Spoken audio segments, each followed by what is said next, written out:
तो जो है हम कोशिश करेंगे कि वक्त से पहले इनको ख़त्म कर लें। तो ये है।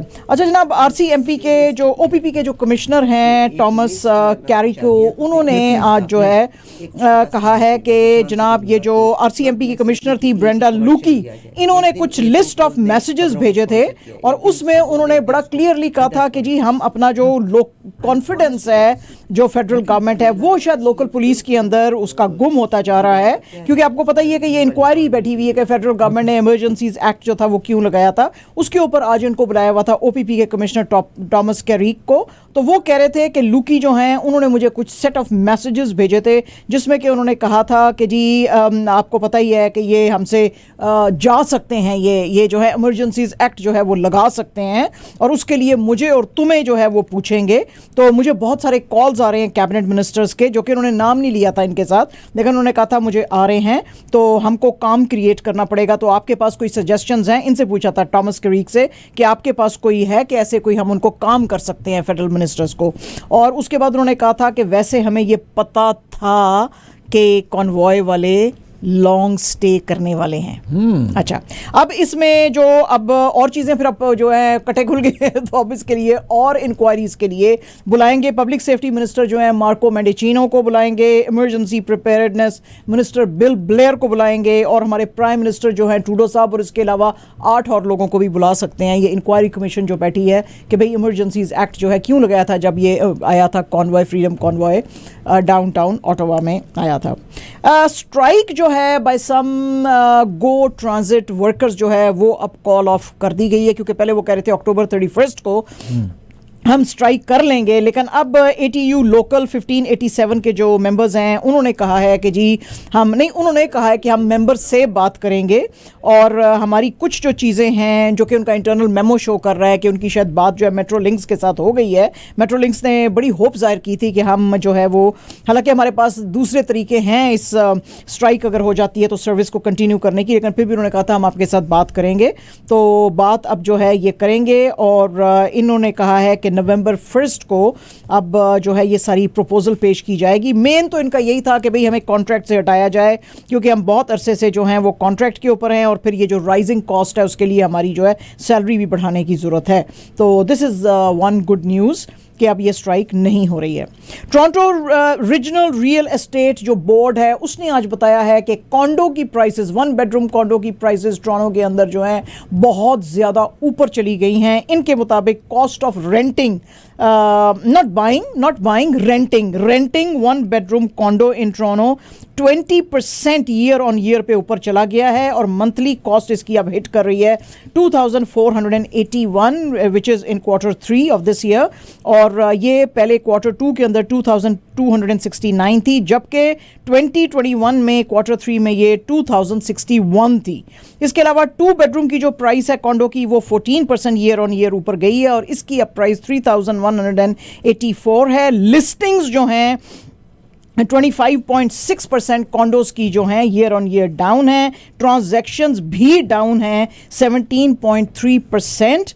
और बैंक ऑफ कनाडा जो आपको पता ही है कि अब 6 दफ़ा इस साल में अपने ओवरनाइट लैंडिंग रेट्स बढ़ा चुका है, तो उसकी वजह से जो इंक्रीज्ड बोरोइंग है उसकी कॉस्ट जो है ऊपर चली गई है और जो कॉन्डो वैकेंसी है वो भी अब बहुत ज़्यादा, यानी कि जो कॉन्डोज वेकेंट हैं उनका भी रेट जो है वो 1.9% को कर रहा है और ये जो है 5% को टॉप मतलब टच कर रहा था ड्यूरिंग पेंडेमिक। और दूसरे जो पार्ट्स हैं वहाँ पे भी जो है वो कोई GTA की उसमें भी हालत कुछ अच्छी नहीं है। तो मतलब प्राइसेस इतनी ऊपर चली गई हैं कि लोग ना तो घर खरीद सकते हैं ना रेंट कर सकते हैं। तो अब क्या करेंगे? आप सोचेंगे अगर 1 बेडरूम के कॉन्डो के अंदर अगर 4 लोगों को रहना पड़ेगा, क्योंकि अब जाहिर है 2600 के पास जो है वो प्राइस पे 2481, तो अब 4 लड़के एवरेज है। हाँ, there are certain places which are 2700, there are certain places where 2300 है। So this is average। हाँ, तो मतलब एक बेडरूम में 4 लड़के या लड़कियां रह सकते हैं, आप खुद सोचें ज़रा। और क्योंकि बाथरूम तो कोई 1.5 ही होएगा उसके अंदर, ज़्यादा तो होएगा, एक normally ही एक होएगा, होता है। एक ही है। हाँ, तो अब देख लें आप। अच्छा जी, कनेडियन फेडरेशन ऑफ इंडिपेंडेंट जो बिजनेस है, उन्होंने कहा है कि स्मॉल बिजनेसेस जो हैं उनका कॉन्फिडेंस बहुत ज़्यादा शेकी हो गया है कनाडा के अंदर, और काफ़ी उसने न्यूज़ डाइव लिया है, इसलिए कि बहुत सारे बिजनेसेस जो हैं लॉकडाउन के बीच में भी बंद हुए थे, तो अभी भी वो कुछ अच्छा जो है वो नहीं कर रहे हैं। उनके जो इंटरेस्ट रेट्स हैं वो बहुत ज़्यादा ऊपर चले गए हैं, और वो कह रहे हैं कि 1/3 जो है वो कह रहे हैं कि अब हमको बोरोइंग में बहुत ज़्यादा मुश्किलें हो रही हैं compared with 1/5 of the businesses जिन्होंने कहा था बिगनिंग ऑफ दिस ईयर कि हमें मुश्किलें हो रही हैं। डेलॉयट कनाडा जो है वो कह रहे हैं जी कि ये जो आप ये सोच रहे हैं कि शायद आपके हॉलीडे स्पेंडिंग बहुत ऊपर जाएंगे, बिल्कुल ऊपर नहीं जाएंगे। इतनी ज़्यादा इन्फ्लेशन है कि लोगों की बाइंग पावर नीचे आ गई है, तो हॉलीडे शॉपिंग भी कोई इतनी अच्छी नहीं होएगी। लेजर का भी एक सर्वे जो कि ओवर 1000 कनेडियंस का उन्होंने किया था, उन्होंने भी कहा है कि जी 76% हॉलीडे शॉपिंग जो है वो नीचे है due to high food prices and inflation. तो ऑन्टेरियो कनाडा में बिजनेसेस जो हैं उनकी काफ़ी पतली हालत है। हेल्थ कनाडा ने आज कनाडा वाइड रिकॉल दिया है कुछ ट्रेडमिल्स के लिए। कुछ वो जो ट्रेडमिल्स हैं ये बनाई गई हैं होराइजन फिटनेस T101.05 की तरफ से, और ये इसलिए इनको रिकॉल किया है क्योंकि वो कहते हैं जी कि ये जो मैन्युफैक्चरर है इसको शिकायतें गई थी कि अचानक से इसकी स्पीड तेज़ हो जाती है और ये खुद ही तेज़ भागना शुरू कर देती है, उसकी वजह से कुछ लोग गिरे हैं। कनाडा के अंदर 6 लोग जो हैं वो गिरे हैं और इंजर हुए हैं, और जो अमेरिका में उनको 874 जो हैं वो कंप्लेंट्स मिली थी, और उसके अंदर इनकी 71 इंजरीज़ हैं। तो इसलिए हेल्थ कनाडा ने कहा है कि फौरन इस प्रोडक्ट को रिकॉल किया जाए। अच्छा जी, कनाडा की बहुत जो है दिल दुखाने वाली खबरें हो गई हैं। अब अच्छी खबर सुना देते हैं कि अभी आज जो है एक best of the world list निकालते हैं नेशनल जियोग्राफिक्स वाले, जिसमें कि वो बताते हैं कि कौन से अच्छे डेस्टिनेशंस हैं इस साल में जहाँ पे आप जा सकते हैं। तो उसमें से एक नाम अल्बर्टा का भी है जी, अल्बर्टा को भी उसमें डाला गया है। वो कहते हैं जी अल्बर्टा, ये 5 कैटेगरीज में इन्होंने डिवाइड किया है इस चीज़ को कि जिस तरह आप 2023 में डेस्टिनेशंस को एक्सपीरियंस कर सकते हैं, community, nature, culture, family and adventure. तो वो कहते हैं जी कि अल्बर्टा के पास ये सब कुछ है, खूबसूरत इसकी नेचुरल ब्यूटी है। फिर यहाँ पे जो है एल्बेंस्का जो ग्लेशियर है, एथाबेस्का जो ग्लेशियर है, बेनेफ जो नेशनल पार्क है, हाई रॉकी माउंटेन्स हैं, पिरेर विस्टास हैं, glass and steel modern cities हैं, कैलगरी और एडमंटन की तरह के। तो वो कहते हैं जी आप इनको सबको अल्बर्टा को विजिट करें। नेशनल जियोग्राफिक्स ने कहा है। अल जजीरा की खबर है जी, और इसके मुताबिक एक दफ़ा से फिर कोलंबो की सड़कों के ऊपर लाखों ही लोग जो है श्रीलंकन्स वो फिर से देखे जा रहे हैं। आपको पता ही है कि ये कॉल जो थी वैसे by the way trade union coordination centre ने दी थी। आपको पता ही है कि जो प्रोटेस्ट थे वो शुरू हुए थे गोटाबाया राजपक्षे के लिए, जो प्रेसिडेंट थे इनके, और वो कह रहे थे कि ये बिल्कुल सही से मुल्क को सही से संभाल नहीं रख रहे हैं, और फिर बहुत सारे करप्शन के चार्जेस उन पर उनके भाइयों पे भी आ गए थे, तो वो उनको निकाल दिया गया था। और रानिल विक्रासिंघे आए थे, उनको जुलाई 21 को प्रेसिडेंट जो है वो इलेक्ट किया गया था, और उस वक्त जो था इन्होंने फ़ौरन इमरजेंसी लगा दी थी और मिलिट्री को कहा था कि क्रैकडाउन करें। तो मिलिट्री ने काफ़ी जो है प्रोटेस्टर्स के अगेंस्ट क्रैकडाउन किया था, लेकिन अब कह रहे हैं जी कि लोग क्रैकडाउन जो मिलिट्री का उसका भी परवाह नहीं कर रहे हैं। They are back on streets, इसलिए कि वो कह रहे हैं ना तो हमारे पास खाने पीने के लिए कुछ है, फूड प्राइसेस ऊपर हैं, इकोनॉमिक क्राइसिस बहुत ज़्यादा डीप हो गया। फूड प्राइसेस श्रीलंका में 85.8% ऊपर चली गई हैं, नॉन फूड आइटम्स जो हैं 62.8% ऊपर चली गई हैं। तो वो कह रहे हैं कि डे टू डे में हमको बहुत ज़्यादा स्ट्रगल करना पड़ रहा है। जीडीपी जो है वो कॉन्ट्रैक्ट कर गया है 8.7% से, जिसकी की वजह से यहाँ पे बहुत मुश्किलात हैं। तो वो कहते हैं लोग जी कि हम गवर्नमेंट जो है हमको कुछ पैकेज दे या इस क्राइसिस के लिए कुछ करें। सैमसंग की जनाब स्टोरी बड़ी इंटरेस्टिंग होती जा रही है, सैमसंग इलेक्ट्रॉनिक्स की। सैमसंग इलेक्ट्रॉनिक्स ने आज बिल्कुल ऑफिशियली अनाउंस किया है अपना 3rd generation air two head Samsung electronics, और इनका नाम है ली जेजोंग, 54 ईयर्स इनकी एज है। इसके ऊपर आज दुनिया में आंखें बहुत ज़्यादा जो हैं वो आईब्राउज रेज हुई हैं, उसकी वजह यह है जी कि हालांकि ये इतनी बड़ी जो है एक एलीट फैमिली इनको समझा जाता है, सैमसंग फैमिली जो है उनको, लेकिन इनके ऊपर कन्विक्शन आई थी फॉर ब्राइबरिंग जो फॉर्मर प्रेसिडेंट थे इन करप्शन स्कैंडल, जिसमें कि कहा गया था कि इन्होंने जो प्रीवियस साउथ कोरिया की गवर्नमेंट है उसको टॉपल किया था और उसमें इनका ये जो सैमसंग का ये जो बच्चा था ये इन्वॉल्व था। लेकिन उस वक्त उनके जो चेयरमैन थे वो ली कुंग ही जो कि इनके फादर थे वो थे, तो इसलिए सैमसंग के ऊपर ज्यादा नहीं आई थी। लेकिन फिर इनको पार्डन कर दिया गया था। इन्होंने अपनी जाहिर है जी ऐसा वड्डा बंदे का बच्चा है तो फिर जाहिर है उसको छोड़ना ही सी, पार्डन करते। अब ये हुआ है जी कि चूंकि इनके वालिद साहब की डेथ तो हो गई है लेकिन इनको उस वक्त से ये ले नहीं रहे थे और ये 2020 में इनके फादर की डेथ हुई थी, लेकिन ये इनका किस्सा चल रहा था चूंकि, तो लेकिन अब इन्होंने जी फॉर्मली इनको जो है अनाउंस कर दिया है एग्जीक्यूटिव चेयरमैन ऑफ सैमसंग। ये रिमाइंड कराता चलूँ कि अगर आप को कहीं पर भी स्टैटिक सुनाई दे रहा है और अगर क्लियर आवाज़ नहीं आ रही है रेडियो पे, तो साहब एक नंबर है 647-872-4900 647-872-4900 पे आप डायल करें और आपको एब्सोल्युटली क्लियर सुनाई देगा। इस सेगमेंट को आपके लिए हमने पेश किया है ब्रैम्पटन टीवी एंड अप्लायंसेस की जानिब से। Brampton TV and appliances Chinguacousy and Bovaird के कॉर्नर पर आपको मिलेगा in Brampton. Any kind of TV और any kind of appliances, talk to Sultan Bhai from Brampton TV and Appliances, 905-450-2828 905-450-2828। Dentist हमारे और आपके डेंटिस्ट डॉक्टर मुजीब काजी ब्रैम्पटन में 2 location से सर्व करते हैं, queen's and Rutherford and queen's and Chrysler. आपके भी बच्चों के दांतों में कोई भी खराबी हो तो डेंटिस्ट डॉक्टर मुजीब काजी 905-457-8661 905-457-8661 इनका फ़ोन नंबर है जी।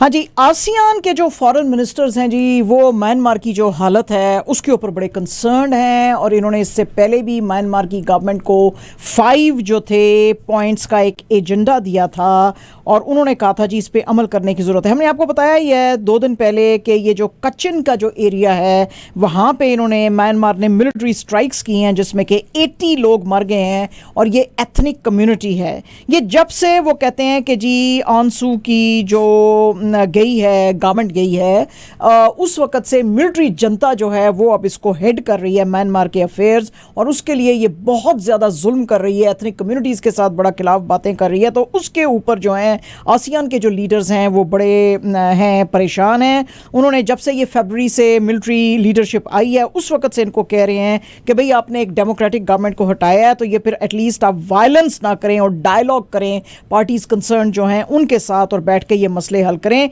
आज उन्होंने फिर से इनको कहा है कि आपको जो लास्ट ईयर हमने 5 पॉइंट एजेंडा दिया था कि आप पीस मेकिंग का रोल जो मिलिट्री वाले हैं वो करें और ये जो गवर्नमेंट है इसको जो आपने हटाया इनके साथ बैठ के बात करें, अपने मसले जो हैं इसको ख़त्म करें, वायलेंस जो है और ये जो क्रैक डाउन है माइनॉरिटीज़ के अगेंस्ट और लोगों के अगेंस्ट इसको ख़त्म करें। तो बात तो वो कर रहे हैं लेकिन जो अंदर की खबर आई है वो यही आई है कि म्यांमार को पीस की तरफ ले जाने की ये जो टॉक्स हैं ये ज़्यादा सक्सेसफुल हुई नहीं है, ये दे हैव फॉलन आउट। तो ये इतना ज़ाहिर है पायन फिर मिलिट्री दे नाल फिर किस तरह तुसी मोहब्बत दी गल कर सकते हो, मिलिट्री दे मिलिट्री है ना।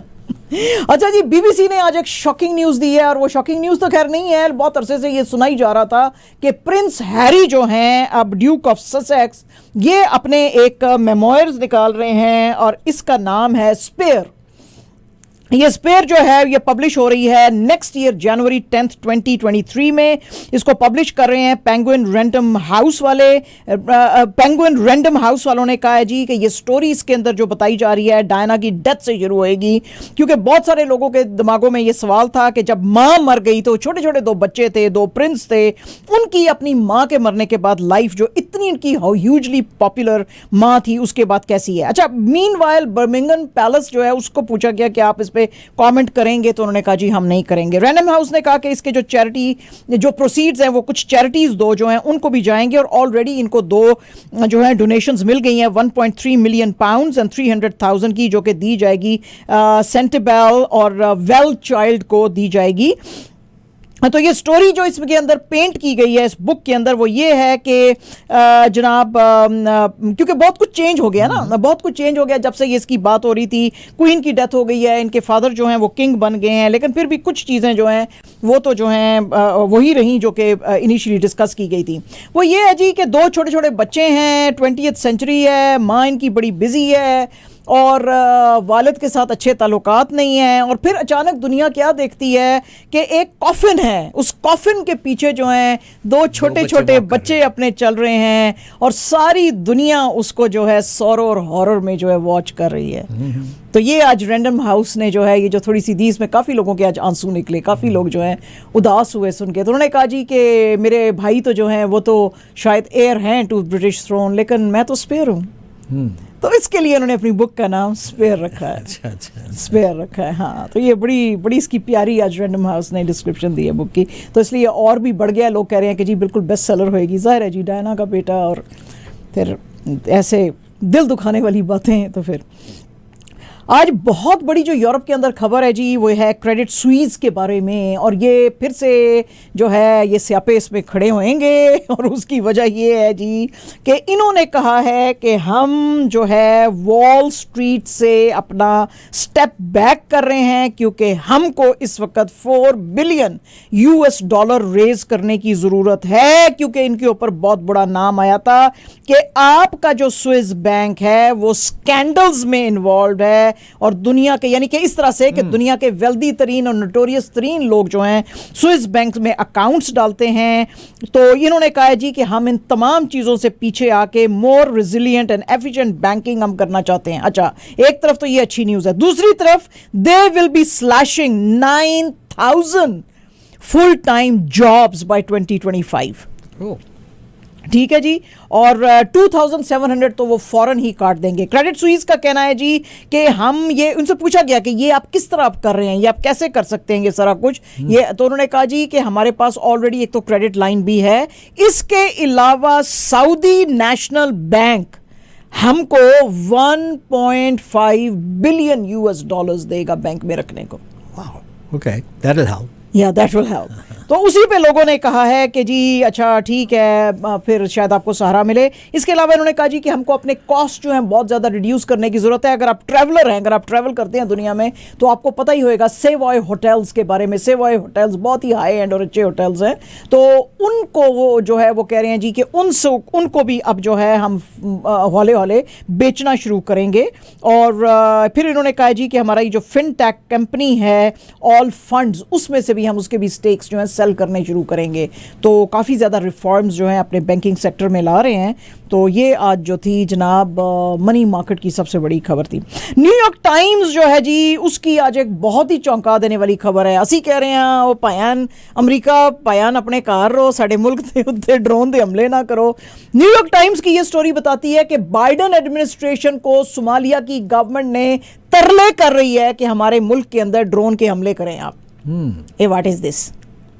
अच्छा, उसकी वजह न्यूयॉर्क टाइम्स की स्टोरी के मुताबिक बाइडन एडमिनिस्ट्रेशन जो है वो अब कंसिडर कर रही है, सोमाली गवर्नमेंट जो है उनकी तरफ से एक रिक्वेस्ट आई है। इनका जो प्रेसिडेंट हसन शेख मोहम्मद हैं, जिनकी के काफ़ी अपनी बड़ी डामाडोल किस्म की हिस्ट्री है, 2012 से 2017 में इनका ये प्रेसिडेंट थे मुल्क के, फिर इनको निकाल दिया, फिर ये वापस आए। इन्होंने यूएस गवर्नमेंट को कहा है कि चूंकि हमारे मुल्क में शबाब मिलिटेंट्स जो हैं हॉर्न ऑफ अफ्रीका में बेतहाशा ये बढ़ते चले जा रहे हैं और हम इनको कंट्रोल नहीं कर सक रहे हैं, तो इसलिए हम चाहते हैं कि आप इनके ऊपर जो है अटैक्स करें।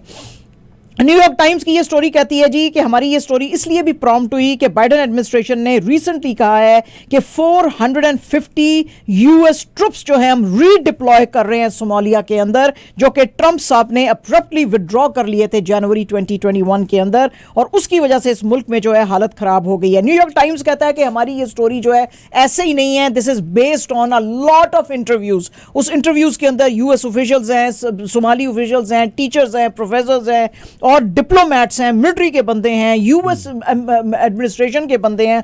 उसके बाद जो है हमने ये अपना आर्टिकल लिखा है। इन्होंने एक इंटरव्यू लिया है एड्रियन वॉटसन से, जो कि नेशनल सिक्योरिटी जो एडवाइजरी कमेटी की स्पोक्स पर्सन है। उन्होंने कहा है कि यस, यूएसए की अब और बाइडेन एडमिनिस्ट्रेशन की ये पॉलिसी रहेगी कि सोमालिया की जो सिक्योरिटी है उसको बॉल्स्टर करने के लिए और अल शबाब को काउंटर करने के लिए हम इनके साथ खड़े रहें, ताकि ये खतरा जो है ये ज्यादा ना चले और टेररिज्म जो है इलाकों के अंदर ज्यादा ना बढ़े।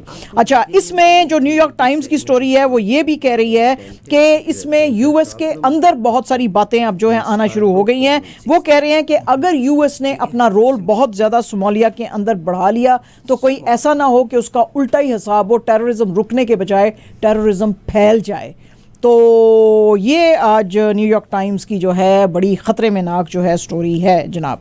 एसोसिएटेड प्रेस की स्टोरी है जी, और इसके मुताबिक जो है लेबनान की हालत शायद बेहतर हो सकती है, और उसकी वजह यह है कि उन्होंने एक साइंड डील जो की थी यूएस की प्रेजेंस में इजराइल के साथ, जिसमें कि ये गैस एक्सप्लोरेशंस कर सकते थे साउथ मैरीटाइम ब्लॉक्स के अंदर मेडिटेरेनियन में, जो 860 स्क्वायर किलोमीटर्स का एरिया है, जिसको बोथ लेबनान और इजराइल जो हैं वो क्लेम करते हैं। उससे इनकी जो इकोनॉमिक कंडीशन है वो बेटर हो सकती है। आज जो है Amos Hochstein, US envoy for energy affairs जो हैं, उन्होंने मुलाकात की है प्रेसिडेंट मिशेल आउन से, और उन्होंने इनको ये जो हैं ये सारे डॉक्यूमेंट्स दिखाए हैं जो कि इनके लोगों के साथ साइन किए गए थे, क्योंकि यूएस जो था मीडिएटर था इसके अंदर।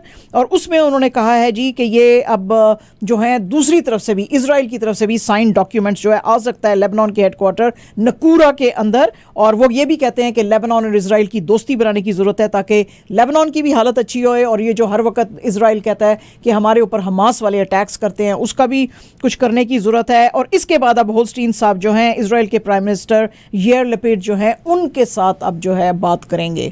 तो हो सकता है कि आने वाले दिनों में लेबनान की कंडीशन थोड़ी बेहतर हो जाए। It will take a lot. हाँ, अ लॉट, बिल्कुल। अल जजीरा की ये रिपोर्ट है जी, और इसके मुताबिक जो व्हाइट हाउस और व्हाइट हाउस के मुताबिक बाइडन साहब और इजरायली प्रेसिडेंट के बीच में जो है मुलाकातें हुई हैं।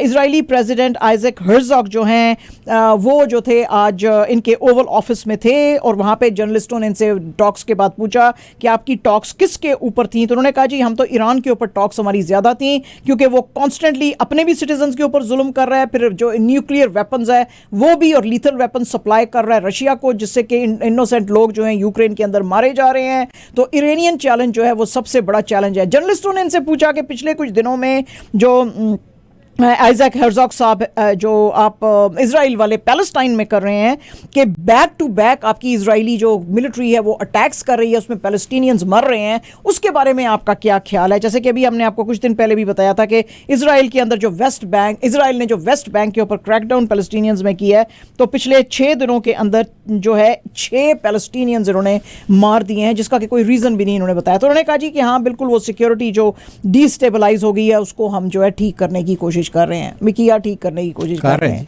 हाँ कर रहे हैं, बस खैर है कोई बात नहीं कर रहे हैं। तो ये इनकी जनाब उधर बात है। ये काफ़ी इनकी जो है इंपॉर्टेंट मुलाकातें जो हैं बाइडन साहब के साथ चल रही हैं, तो अब देखेंगे। रॉयटर्स की जनाब बड़ी इंटरेस्टिंग ये स्टोरी है, और रॉयटर्स की स्टोरी के मुताबिक जो बाइडन साहब हैं उनकी चूंकि अप्रूवल रेटिंग नीचे आती जा रही है, तो डेमोक्रेट्स जो हैं वो ओबामा साहब को कह सकते हैं कि पाया ना हो साड़ी हेल्प करो, साढ़े पीछे आगे खलो जी। वो कह रहे हैं कि लेस देन 2 वीक्स रह गए हैं यूएस मिड टर्म इलेक्शंस के अंदर। डेमोक्रेट्स जो हैं वो at the verge of losing their majority इन कांग्रेस हैं। तो इन्होंने ओबामा साहब को कहा है कि भाई आप कुछ लेट गेम हेरिक्स आके जो है वो खेलें।